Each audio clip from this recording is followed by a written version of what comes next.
Nós vamos então seguir a parte de coleta. Nós falamos de um coletor mais simples, mas vimos que ele teria muitos problemas. Então vamos tentar trabalhar em cima de um coletor real. Bem, então para começar vamos ver o problema da fronteira. O que é o problema da fronteira dentro do problema da coleta? O problema da fronteira é como definir o que coletar, dado que existe mais páginas do que recursos, do que eu posso coletar. Então existem 3 níveis que a gente pode ver cada URL. Ou ela é uma URL que já foi coletada e parseada, ou seja, já poderia até estar indexada, ou pode não ter sido parseada, aliás, indexada, mas ela já foi para o grafo da web. Ou seja, eu coletei, eu trouxe ela. A fronteira tem as URLs que foram encontradas, ou seja, algum documento que eu coletei trouxe como link aquela URL. A URL, não a página. Mas ela está na fronteira, ela não foi coletada. Então a fronteira é todo aquele conjunto de páginas que podem ser coletadas. O que eu preciso é definir a prioridade dentro da fronteira. E tem as URLs não vistas, aquelas que existem, no entanto eu não conheço. Eu nunca encontrei uma página que linkasse a ela, e ela não estava na minha lista ascendente. Então não conheço elas ainda. O problema da fronteira é de delimitar quais são os melhores documentos que vão entrar aqui. Naturalmente eu tenho que ter conhecido aquela URL para poder colocar ela na fila de coleta em algum momento. Então eu nunca posso pegar uma URL não conhecida. Eu tenho que ter somente, naturalmente, URLs conhecidas para poder coletar a página que ela representa. A fronteira de URLs é uma estrutura de dados que mantém e gerencia URLs já vistas, mas ainda não coletadas, como eu disse. Pode incluir múltiplas páginas do mesmo host. E aí é importante organizar os hosts, porque a gente não quer mandar todas as nossas threads coletar do mesmo host, por exemplo. Deve evitar coletá-las todas ao mesmo tempo, como eu disse. Deve manter todas as threads de coleta ocupadas. Então, por quê? Porque eu também não quero desperdiçar recurso. Imagina que a fila inteira é de URLs do mesmo host. Então, na verdade, eu estou dando um tempo entre uma coleta e outra, eu estou com o serviço parado, porque ele está coletando um a um daquele site, daquele host, e poderia estar coletando de vários ao mesmo tempo e aproveitar melhor as threads que eu tenho. Então, vamos lá. Falar de uma arquitetura básica de um coletor. Então, esse componente, o fetch, é o que vai lá e faz, de fato, a busca na web. Se for de um host que eu já conheço, então eu posso coletar pelas informações do DNS. Então eu posso ir direto no número IP e isso vai facilitar o processo de coleta, vai fazer a latência ser menor. Então, se não tiver, vai direto aqui pelo endereço HTTP daquele site. Fato é que, sendo pelo DNS ou sendo direto aqui na web, ele vai retornar para um componente que vai fazer o parsing, ou seja, que vai extrair o conteúdo do documento HTML e aí vai verificar o conteúdo textual, conteúdo do documento, tirando as tags HTML, tirando o que precisar, está aqui o conteúdo. Esse conteúdo eu quero verificar se ele é novo ou se ele é uma duplicata. Às vezes eu já tenho ele na base de documentos que eu tenho. Aqui, na verdade, está representando os fingerprints, ou seja, FP de fingerprints, as impressões digitais do documento. Ou seja, eu não preciso de ter o documento inteiro, basta que eu tenha a impressão digital dele. Existem técnicas que me permitem ter uma boa impressão digital do documento, de forma que se chegar um parecido, eu caso com a base de dados de impressão digital e a impressão digital deles, mesmo sendo parecido, seria a mesma. Então, eu não preciso de fazer essa comparação de duplicatas com a base inteira. Eu estou pegando uma representação menor do documento, que é o que é o que é chamado de impressão digital dele. Se o conteúdo for novo, ele vai para o índice. Senão, ele não vai ser indexado. Aqui, o que ele está fazendo? Filtrando as URLs. Então, ele está pegando os links que aquele documento tem. Aqui ele tratou o conteúdo, mas aqui ele está tratando as URLs descobertas. Então, ele vai lá avaliar se dessas URLs descobertas, se o robots vai permitir coletá-las, porque muitas vezes podem ser URLs que estão debaixo de algum bloqueio do robots.txt. Então, se não tiver, ele passa adiante e inclui aquela nova URL. Mas primeiro ele quer saber se aquela URL não existe, porque talvez é uma URL que eu já tenho indexado ou que já está na minha fronteira. Então, se ela for uma URL duplicada, eu não me interessa mais. Se não for, ela vai para a fronteira. Então, esse processo, essa URL que foi para a fronteira, aqui na frente tem uma forma de decidir de todas elas qual que pode ser a mais prioritária, e ele vai, dentro do número de threads que ele tiver, fazer o trabalho de coleta, passar cada uma que for coletada por esse processo todo, né? Onde aqui ele vai descobrindo novas URLs e inserindo novas URLs. Então essa é uma arquitetura básica. Algumas URLs extraídas de documentos são relativas, porque ele está citando um documento e não está colocando o caminho inteiro para acessar via HTTP.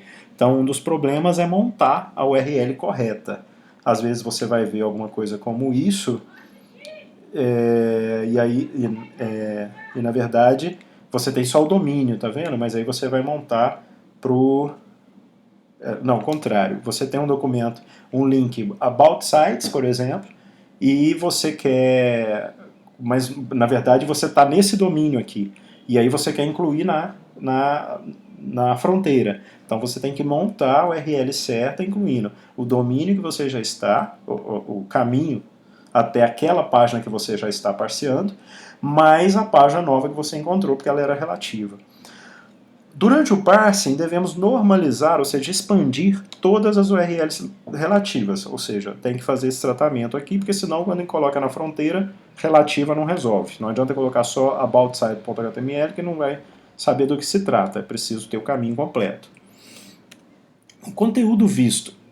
Para cada página recuperada, é necessário verificar se o conteúdo já está no índice, porque não me interessa o conteúdo duplicado.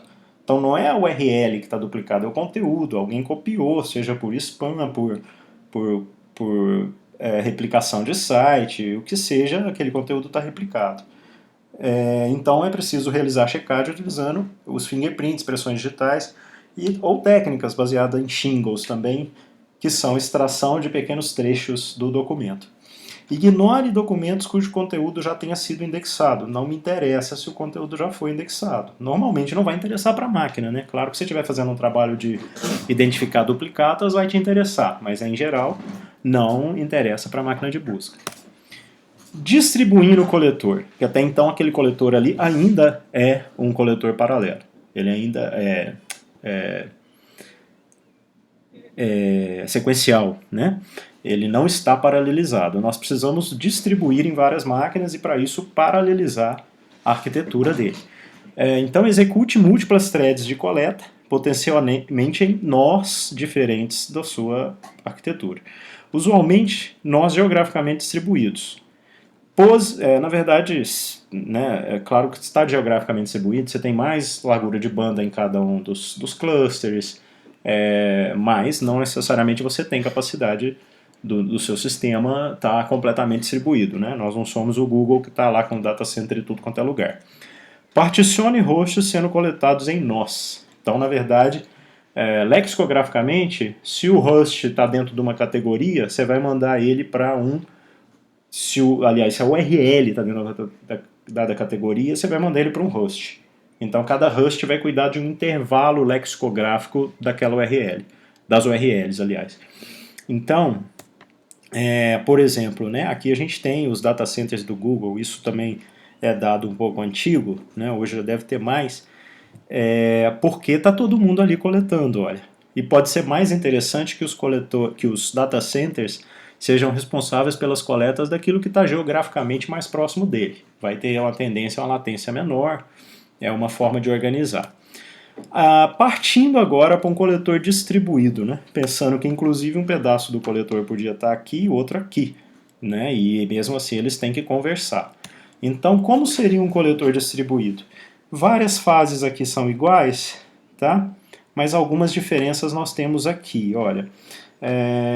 Nesse ponto acontece um splitter, uma separação em hosts. Então, quando eu tenho uma nova URL, se eu não achei a minha URL no meu sistema, eu iria mandar para todos os outros para ver se eles também não têm. Porque se alguém tiver aquela URL, eu vou na verdade, pegar a informação dele e não vou precisar eu incluir na minha fronteira. Então você compartilha com os outros hosts cada nova URL que é encontrada. E também, naturalmente, você vai receber dos outros hosts a lista também de outros nodos que ele também vai fazer a comparação para ver se eu já tenho aquela URL. Então, está todo mundo coletando, mas a URL nova que eu descobri, pode ser nova para o meu host, mas não para os demais. Então, isso tem que ser compartilhado sempre com os outros. A questão da descoberta do conteúdo se ele é duplicata, a mesma coisa. Aqui não está mostrando, nesse coletor distribuído aqui desenhado, não está mostrando que ele está compartilhando isso com os demais. É como se esse cara aqui tivesse a impressão digital de todos os documentos da base, inclusive os que estão em outros nodos, o que não é possível.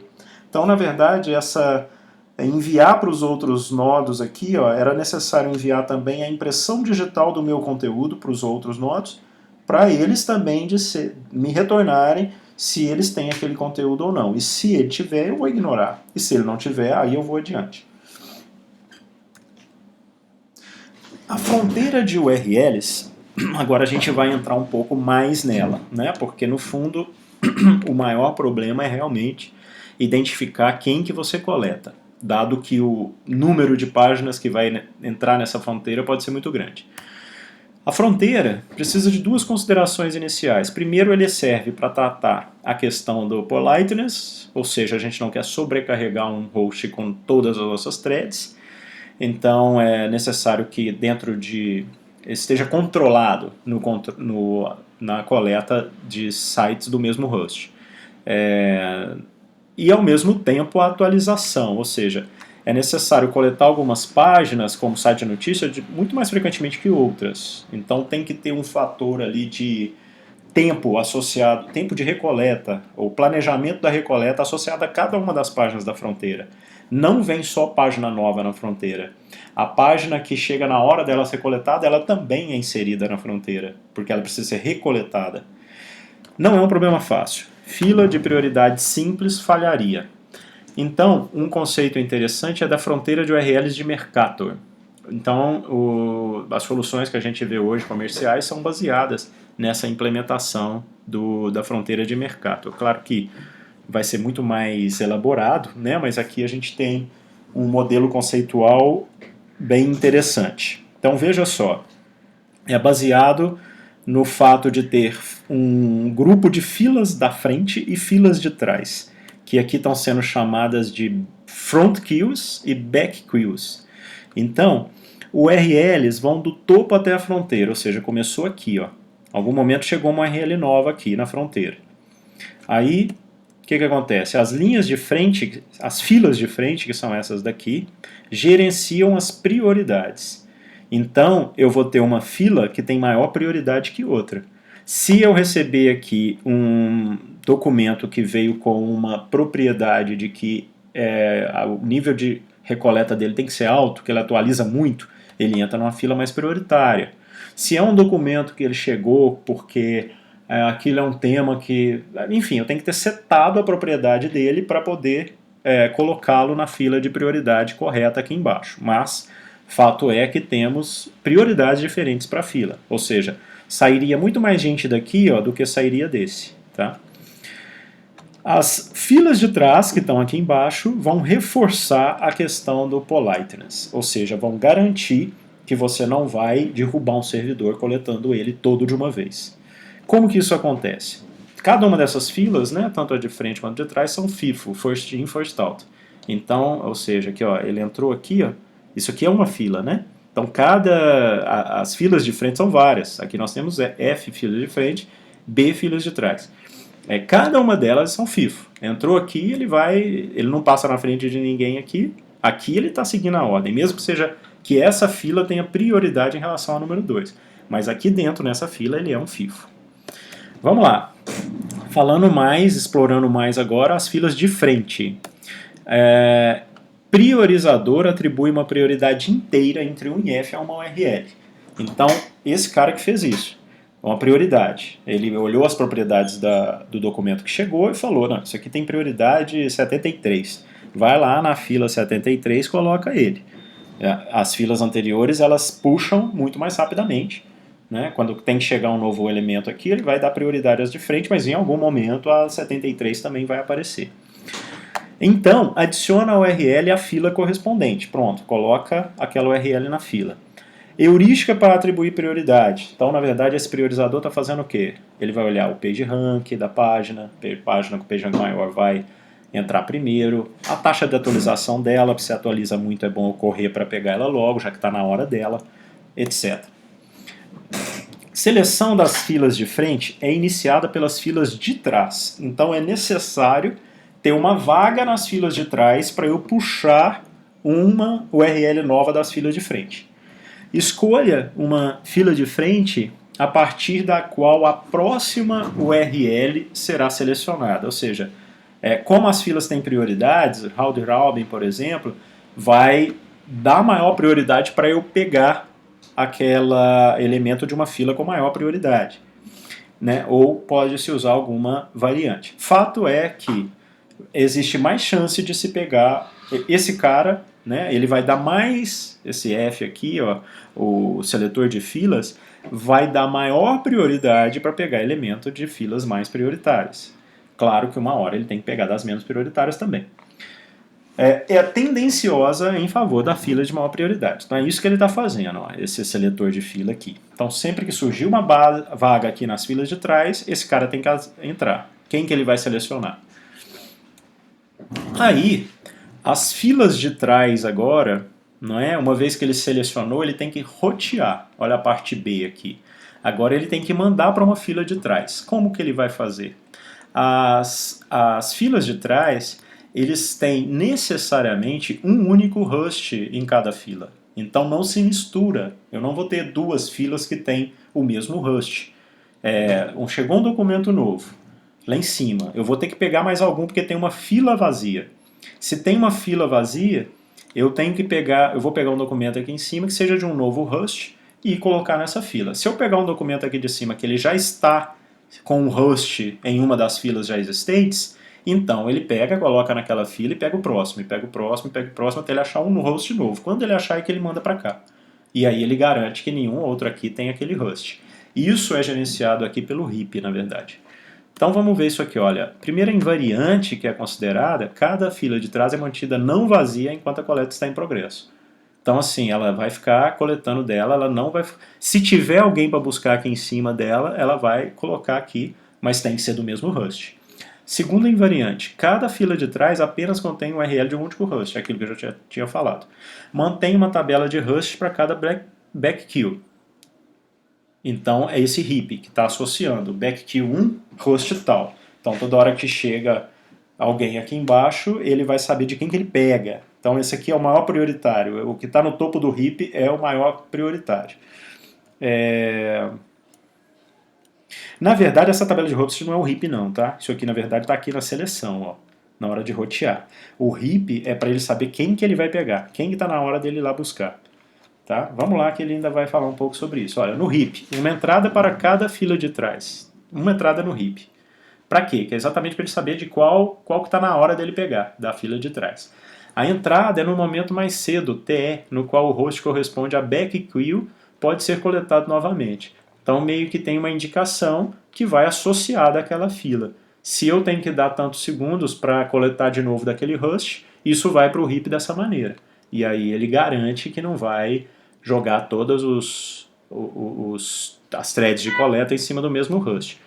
O momento mais cedo, o momento TE, é determinado por, primeiro, último acesso ao host e heurística de determinação de gap. Então, assim, eu já coletei de um host, se a política for de esperar 10 segundos, ele vai ter que considerar isso.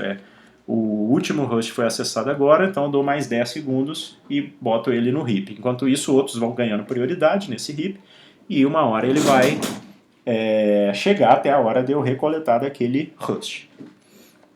Como o coletor interage com as backqueues? O coletor ele fala o seguinte, repita, extrai a raiz corrente Q do heap, então pegou esse cara do heap, onde Q é uma backqueue, e faz o quê? Busca o URL U da cabeça de Q. Então você pegou a fila Q, imagina que a fila Q foi a 2. Então aqui estava na hora de pegar a fila 2. Então a cabeça do heap estava lá o 2. Então ele foi lá, pegou o último documento aqui da fila 2. Até esvaziar essa fila Q. Quando acabar essa fila Q aqui, é que ele vai buscar mais. Aí o que vai acontecer? Quando tivermos esvaziado a back queue, ali a fila de trás, Q, por exemplo, essa número 2, repita, recupera o RLU das front queues. Então, aí que acionou as filas de frente. Agora que tem espaço para entrar mais gente na fila de frente. E adiciona a sua back queue correspondente. Ou seja, eu posso buscar alguma coisa aqui em cima na fila de frente que eu já tenho uma fila própria para aquele host. Se isso acontecer, eu coloco naquela fila. Se não, eu vou ter uma nova URL cujo host não tem uma back queue. E é aí que ele vai colocar aquela nova URL de um novo host na back queue que está vazia. Né? Coloca-se o enk e criamos uma entrada no heap para ela. Bem, então foi assim que aconteceu. Né? É pela fila de trás, é por ter um espaço aqui, uma fila vazia, que aciona-se a descida aqui nas filas de frente também. E vai descendo, vai colocando aqui onde tem, vai preenchendo. Quando acabar uma, abre esse espaço aqui para entrar de um host diferente. Aí ele começa a buscar de novo aqui de cima, baseando nas prioridades, e vai colocando nos rushes. Quando ele encontra uma nova, ele preenche aquela fila. E quando a fila acaba, começa tudo de novo. Então as URLs vão do topo até a fronteira está aqui embaixo, o topo está aqui. As filas de frente gerenciam as prioridades e as filas de trás reforçam, eles garantem a questão do politeness para não bombardear um dado host. Bem, aí os spider traps, né, a gente até já falou, são servidores maliciosos que geram uma sequência infinita de páginas conectadas. Então é link que não acaba mais e aquilo não serve para nada, não te gera conteúdo, não tem nada de novidade, é só para deixar o seu robô perdido. Se são mais sofisticados, geram páginas não facilmente identificáveis como dinâmicas. E aí são páginas dinâmicas que quando o robô acessou uma, é que ele criou a próxima. Aí acessa uma e cria a próxima, aí gera mais links e assim por diante. Né? Isso é uma armadilha para os coletores. Bem, aqui estão alguns links, né, que foram referências desse livro, desse capítulo, e é isso.